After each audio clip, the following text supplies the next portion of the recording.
Hello students, welcome back to the channel. और आज की इस वीडियो में हम बात करेंगे study in Germany on student visa कि जर्मनी के अंदर आप अपना स्टूडेंट वीज़ा कैसे अप्लाई कर सकते हैं, उसकी कॉस्ट क्या है, एप्लीकेशन प्रोसेस क्या है, उसका टोटल कॉस्ट ब्रेक डाउन करेंगे, क्या रिक्वायरमेंट्स हैं, इनटेक्स कितनी होती हैं। तो ये सारा कुछ इस वीडियो के अंदर हम कवर करेंगे।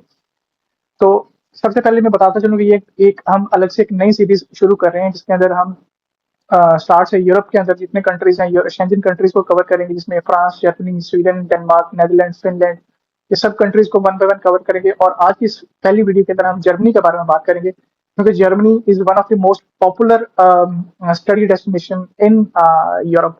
तो जितने भी हमारे स्टूडेंट्स पाकिस्तान, इंडिया, बांग्लादेश और पाकिस्तान वगैरह से यहाँ से यूरोप स्टडी करना चाहते हैं, यहाँ जाना चाहते हैं, तो जर्मनी उनका टॉप प्रायोरिटी में होता है हमेशा। उसकी कुछ रीजन है, वो रीजन आगे चल के मैं आपको मजीद उसमें फर्दर डिटेल से बताऊंगा। उसकी सबसे बड़ी जो रीजन ये है कि Germany is only country in Europe जो कि आपको फ्री एजुकेशन प्रोवाइड कर रहा है। इसके अलावा कोई भी कंट्री ऐसा नहीं है जो जहाँ पे आपको फी वेवियर मिले और आपकी फी एग्जेम्प्ट हो, अनलेस एंड अनटिल आप ईयू सिटीजन है, कि आप यूरोप के सिटीजन है। तो जितने भी आउटसाइड ईयू स्टूडेंट्स जाएंगे उनको फी पे करना पड़ेगी।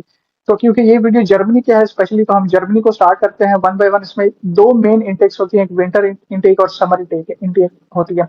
जो विंटर इंटेक है उसको नॉर्मली हम सितंबर की होती है इंटेक, जिसके अंदर जिसको हम आप कह सकते हैं कि एक नंबर ऑफ स्टूडेंट्स और नंबर ऑफ एप्लीकेशन और जो यूनिवर्सिटीज ओपन होती हैं वो ज्यादा होती है कंपेयर टू समर इंटेक। तो जैसा कि बाकी कंट्रीज के अंदर पता है, फ्रांस, स्वीडन, डेनमार्क, उन सभी सभी की जो नॉर्मली जो इंटेक्स ओपन होती है, मेजर इंटेक्स कहा जाता है, वो विंटर इंटेक ही होती है।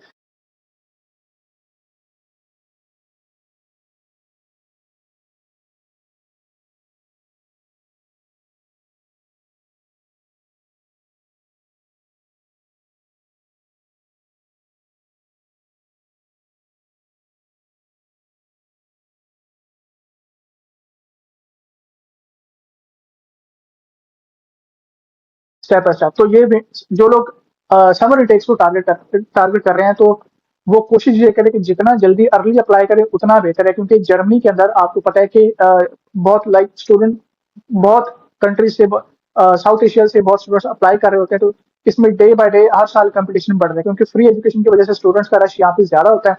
तो बहुत सारे स्टूडेंट्स अप्लाई कर रहे होते हैं।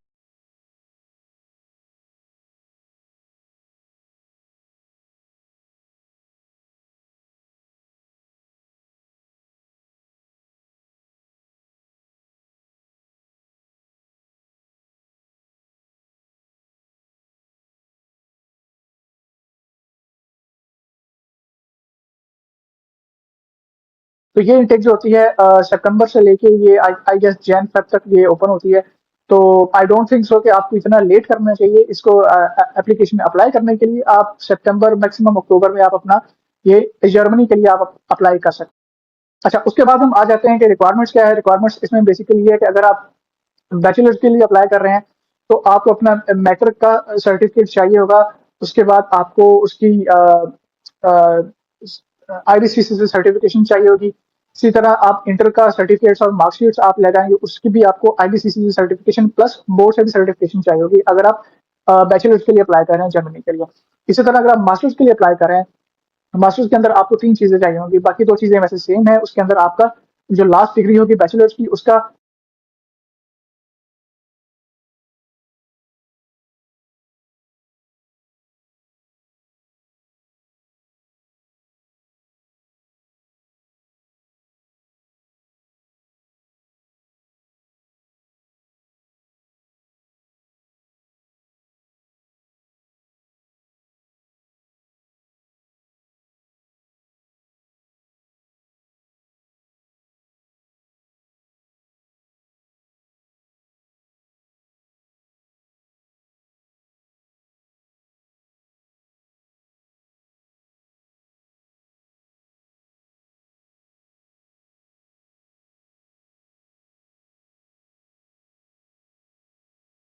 कि जर्मनी के लिए आपकी जो डॉक्यूमेंट्स की अटेस्टेशन है वो बहुत जरूरी है। आप उनको आईटीसी से पहले अटेस्ट करवाएं, फिर आप अपने एचईसी से करवाएं, फिर आप अपना पूरा उसको डॉक्यूमेंट्स को कंपाइल करके रखें, और जैसे ही डेट्स ओपन हो आप फॉरन अप्लाई करें।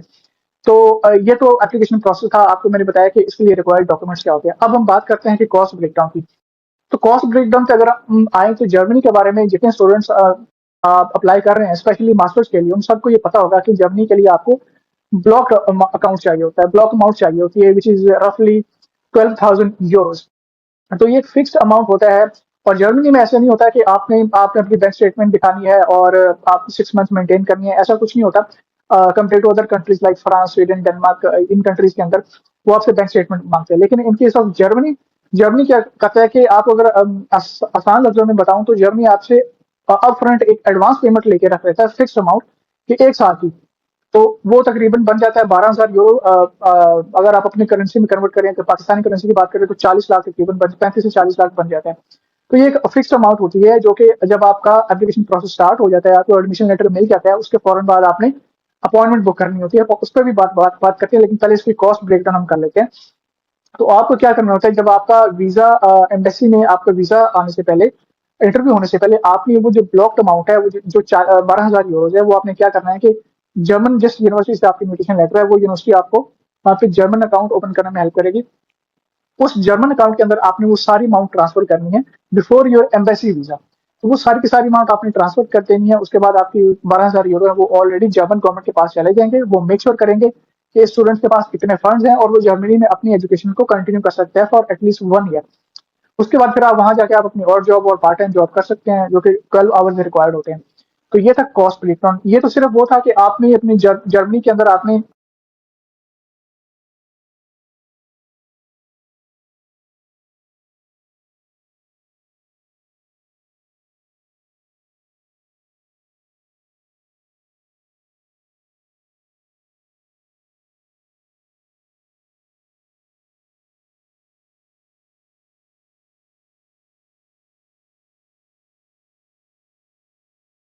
कोर्सेज कैसे सेलेक्ट करने हैं, उसके लिए हम अलग से एक वीडियो बनाएंगे। पर लेकिन इस वीडियो के अंदर हमने आपको सिर्फ कॉस्ट बतानी है, ब्रेकडाउन बताना है और एप्लीकेशन प्रोसेस आपको बताना है कि आप कहाँ पे अप्लाई कर सकते हैं। तो इसका पूरा जो प्रोसेस कैसे अप्लाई करना है वो मैं आपको अलग से बताऊंगा, जिसमें कोर्स शॉर्टलिस्ट है और यूनिसिस पे अकाउंट आपने बनाना है और कैसे करना है। तो यूनिसिस पे अगर हम बात करें, आपने एप्लीकेशन जब अप्लाई करनी है तो इनका जर्मनी का एक पोर्टल है जिसको यूनिसिस कहते हैं, वहां पे आपने जाना है। आपने वहाँ पे तकरीबन सारी पब्लिक यूनिवर्सिटीज आपको जर्मन मिल जाएंगी। वहाँ पे फॉर एग्जांपल अगर आपने आपने डिसाइड किया कि मैंने 10 यूनिवर्सिटीज के अंदर टारगेट करना है, उससे रेलिवेंट आपने कोर्सेज सेलेक्ट किए होंगे। जैसे फॉर एग्जांपल अगर आप मास्टर्स के लिए कर रहे हैं तो आपका बैचलर कंप्यूटर साइंस के अंदर है, या एसई के अंदर है, सॉफ्टवेयर इंजीनियरिंग के अंदर है, या आईटी के अंदर है, साइबर सिक्योरिटी या डेटा साइंस। तो आप उससे रेलिवेंट कोर्सेज चूज करेंगे, सिलेक्ट करेंगे, फिर आप यूनिवर्सिटीज पे जाएंगे। वहाँ पे आपको यूनिवर्सिटीज मिल जाएंगी जो ये कोर्सेज ऑफर करेंगे। बट मेक श्योर कि वो जो कोर्सेज आपको ऑफर करेंगे वो इंग्लिश टॉर हो, वो इंग्लिश में पढ़ाए जा रहे हो। तो वहां पे आपको यूनिवर्सिटीज की लिस्ट मिल जाएगी। आपने यूनिवर्सिटी ऑलरेडी शॉर्टलिस्ट की होंगी, इस पर भी हम अलग से एक वीडियो बनाएंगे। तो one by one, for example अगर आपने 8 यूनिवर्सिटीज में अप्लाई करना है, तो जब आप यूनिवर्सिटीज पे अपना अकाउंट क्रिएट करेंगे, जो पहली एप्लीकेशन होगी, जो हैंडल फी होगी, जो पहली एप्लीकेशन आपने पहली यूनिवर्सिटी के अंदर अप्लाई आप कर रहे हैं, तो उसकी फी होगी 75 यूरोज। ठीक है, पहली एप्लीकेशन की फी होगी 75 यूरोज। उसके बाद आप जितनी यूनिवर्सिटी के अंदर एप्लीकेशन आप अप्लाई करेंगे उसकी उसकी फी होगी पर एप्लीकेशन 30 यूरोज। तो वो आपने देख लेना है कि अगर आपने 10 यूनिवर्सिटी के अंदर अप्लाई कर रहे हैं, तो वो आपकी 300 यूरो वो आपकी फीस बन जाएगी, प्लस जो आपकी पहली एप्लीकेशन होगी उसकी फीस 75 यूरोज होगी। तो इसको अगर हम लेके चलें तो ये तकरीबन आपका मान लेते हैं कि 300 से 350 यूरो, विच इज मैक्सिमम। आपने चांस नहीं लेना, आपने कम से कम 8 से 10 यूनिवर्सिटी के अंदर अप्लाई करना है। कुछ लोग 11-12 में भी करते हैं। तो वो हम रफली लेके चलते हैं कि 300 यूरो से लेके 350 यूरो तक आपकी ये फी आ जाएगी। आपने एप्लीकेशन प्रोसेस है 12,000 यूरो आपकी ब्लॉक अमाउंट, और बाकी ये आपका एप्लीकेशन प्रोसेस। उसके बाद हम जो कॉस्ट आती है वो हम देखते हैं कि आपकी डॉक्यूमेंट्स अटेस्टेशन के अंदर है। जो नॉर्मली रफली होता है कि आप अगर मास्टर्स के लिए कर रहे हैं तो ऑब्वियसली आपकी मैट्रिक, इंटर बोर्ड और बैचलर की सारी इसकी सर्टिफिकेट, इसकी वेरिफिकेशन प्रोसेस और उसकी अटेस्टेशन के अंदर, तो वो आप फी चेक कर सकते हैं अपने एचईसी से। और आईबीसीसी की आई थिंक 62-200 फी होती है, और एचईसी का पर डॉक्यूमेंट आई थिंक 3,000 अब फीस उसकी होगी। तो उससे आपने जितने डॉक्यूमेंट्स आपने अटेस्ट करवाने हैं, वेरीफाई करवाने हैं, वो आप उनकी आईबीसीसी के पोर्टल पे या एचईसी के पोर्टल पे जाके आप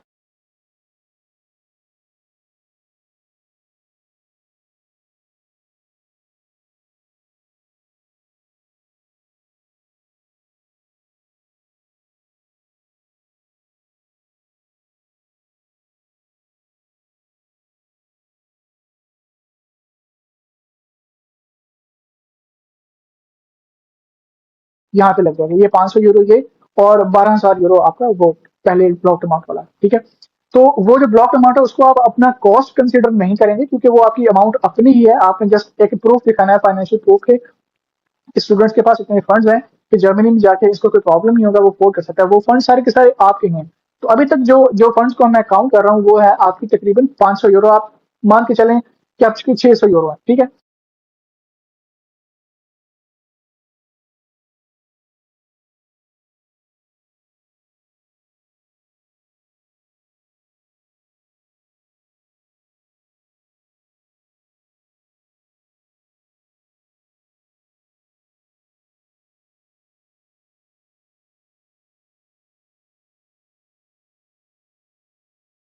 कि आप खुद अपना एप्लीकेशन प्रोसेस करें। आपको सारे पोर्टल सारा कुछ प्रोसेस ऑनलाइन करना है। इवन जो वीजा अपॉइंटमेंट है उस पर भी हम अलग से वीडियोस बनाएंगे, लेकिन इस वीडियो के अंदर हमने कॉस्ट ब्रेकडाउन का बताना था और एप्लीकेशन प्रोसेस बताना था और कैसे आपने अप्लाई करना है। तो उस एप्लीकेशन प्रोसेस पे मैं कंप्लीट एक वीडियो अलग से बनाऊंगा। तो उसके बाद अगर आप लोग किसी फिर भी आप समझते हैं अगर आपने किसी कंसल्टेंट से अप्लाई करवाना है, तो कंसल्टेंट पाकिस्तान के अंदर जो नॉर्मली फीस चार्ज करते हैं वो 800 यूरो से लेके 1000 यूरो तक चार्ज कर रहे हैं फॉर वन कंट्री। आप चाहे जर्मनी के लिए करें, किसी भी कंट्री के लिए करें, जर्मनी के लिए थोड़ा सा ज्यादा चार्ज करते हैं क्योंकि इसका एप्लीकेशन प्रोसेस थोड़ा सा लंबा होता है। आपको 8 6 7 8 महीने के अंदर अपॉइंटमेंट मिल रही होती है। तो उसके नए पोर्टल पे हम बात करेंगे, वो अलग से वीडियो उस पर बनाएंगे। लेकिन अगर आप किसी कंसल्टेंट से करवाते हैं तो मान के चलते हैं आपका 900 यूरो, 900 यूरो प्लस 600 यूरो आप अपना वो वाला ऐड करें, तकरीबन 1500 यूरो राउंड अबाउट आपका ये कॉस्ट आ जाती है, विच is around if I not wrong जो करंट रेट यूरो का चल रहा है। सो टोटल आपका जो ये एक्सपेंस आएगा 5.5 से लेकर 6 लाख तक आएगा अगर आप कंसल्टेंट के थ्रू जाते हैं। सो अगर इस 1500 में से अगर आप कंसल्टेंट की 1500 यूरो में से कंसल्टेंट की फीस निकाल दें तो आपका जो खर्चा आएगा, एक्सपेंस आएगा, वो तकरीबन 500 से 600 यूरो आएगा, जो कि बनता है तकरीबन 2 लाख, 2 लाख 20-30 हजार बनेगा अगर आप अपना खुद अप्लाई करेंगे।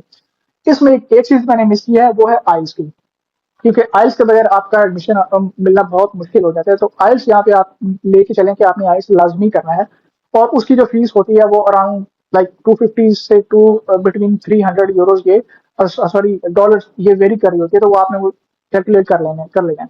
तो मान के चलते हैं कि आपकी फी जो है वो उसकी 250 यूरोज है, आपकी आइल्स की फीस है, ठीक है। तो 250 इसमें और ऐड कर लेंगे तो आपका ये राउंड अबाउट बन जाएगा तकरीबन 800 यूरो बन जाएगा, 800 850 यूरो अगर आप आइल्स की फीस में ऐड करें। आइल्स विच इज कंपल्सरी ना, तो आइल्स के बगैर आपका एडमिशन आना मुश्किल है। तो ये तकरीबन आप समझ लें कि 800 यूरो अगर आप करते हैं तो 850 यूरो, तो 2.25 लाख पाकिस्तानी रुपीज की बात कर रहा हूँ। ये बन जाएगा आपका 250 लैक्स आपका बन जाएगा। सो अंडर 3 लैक्स आप खुद आप अप्लाई कर सकते हैं। ये जो टोटल कॉस्ट आएगी जर्मनी की, अगर आप कंसल्टेंट के बगैर करें। तो अगर आप कंसल्टेंट के थ्रू जाना चाह रहे हैं तो उनकी फी आप ऐड कर सकते हैं, which is around like 900 euros to 1000 euros, जो कि 3 लाख से ऊपर चली जाती है। 3 लाख वो ऐड कर दें, 2.5 लाख ये आपका अराउंड 6 लाख तक ये बजट चला जाएगा जर्मनी का, अगर आप किसी कंसल्टेंट के थ्रू अप्लाई कर रहे हैं। तो अगर आप खुद कर रहे हैं तो यही आपकी जो कॉस्ट आएगी अराउंड 250 लैक्स पाकिस्तानी फीस में आ जाएगी। आप इसको अपनी करेंसी में कन्वर्ट कर सकते हैं या यूएस डॉलर में कन्वर्ट कर सकते हैं। तो ये सारा प्रोसेस था जर्मनी का। इसके अलावा अगर आप तो कोई इस पूरे एप्लीकेशन प्रोसेस पे को हेल्प चाहिए, डॉक्यूमेंट्स के लिए चाहिए, आइल्स की प्रिपरेशन के लिए, या अपने एसओपी मोटिवेशन लेटर यूरोपा से आप कमेंट्स में बता सकते हैं, उसकी पूरी हम अलग से उसकी वीडियोस बनाएंगे। सो स्टे कनेक्टेड और watch out for the next videos, और चैनल्स को आप लाइक और सब्सक्राइब कर सकते हैं। नोटिफिकेशन बेल पे आप क्लिक करें ताकि आगे आने वाली जितनी सीरीज के अंदर वीडियोस हैं वो आपको उसका नोटिफिकेशन मिलता रहे।